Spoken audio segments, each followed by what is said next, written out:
Continuing in the series of increasing the probability of your counter-trend trades, this is going to cover another sign that the impulse move is running into trouble. Going back to the basics of a trending market, we have the impulse or momentum move, and then we have pullbacks in price. Understanding the structure and the clues it gives you can really improve your trading results. Now, virtually every chart you'll look at looks something like this graphic. It's standard price structure in a trending market where, in an uptrend, the impulse moves are larger than the pullbacks. You can see a rhythm in price, and really nothing interesting is going on. Now, I can hear people talking about buying the pullbacks, and although I'll cover that issue in a future post, that's really not as simple as it appears. In this graphic, there's nothing suggesting that counter-trend trading is the play to focus on. Believe it or not, though, there are always those people that will attempt to short any pause in the upward trending action. These people love to attempt to capture the top or the bottom of the market, but they end up adding to a losing position and taking larger than necessary losses. Now, eventually, all good things come to an end as the last buyers pile into the move, causing something different to occur in the price action and resulting structure.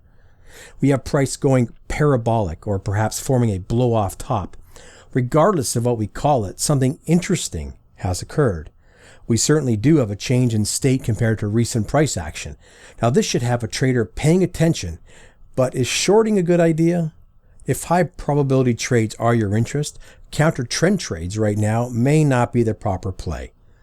Price has not shown anything that indicates a counter trend trade should be unleashed yet. Oftentimes, what can happen after these moves is price simply consolidates. It works off the blow off and then it starts to work its way in the direction of the trend.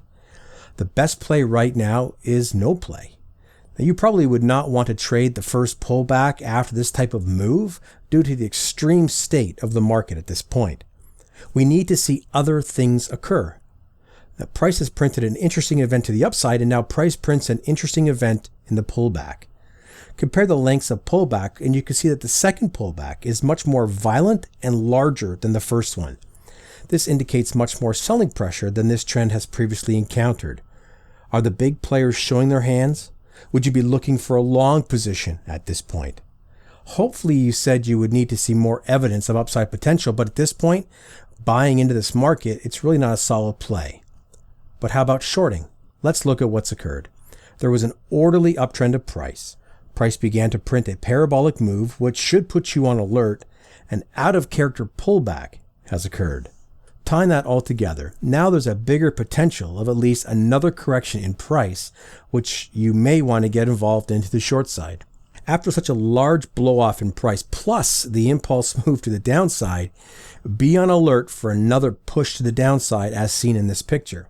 Depending on your time frames, you may want to drop a time frame or two lower to actually see this structure play out. Larger time frames can often hide the details that you are able to capitalize on. So does this indicate a trend change?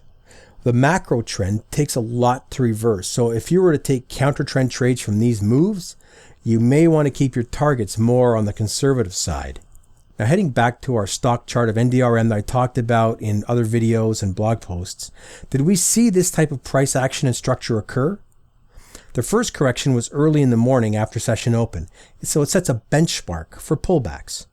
The following two pullbacks were unimpressive, and although one came close to the same size as the initial pullback, it was nothing to catch your eye. And although we don't have much of a parabolic move, that last bull candle was $1.35 from high to low, which is bigger than most other price moves per candle. Price slams back, attempts a rally, and we have a gap in price. Price then drops $7.57 roughly, which you really can't see on the screen capture here. The point here is that there were clues in the price that alerted you to the possibility of a counter trend trade. The possible zone for entry was detailed earlier, but you can see the pullback after that gap down.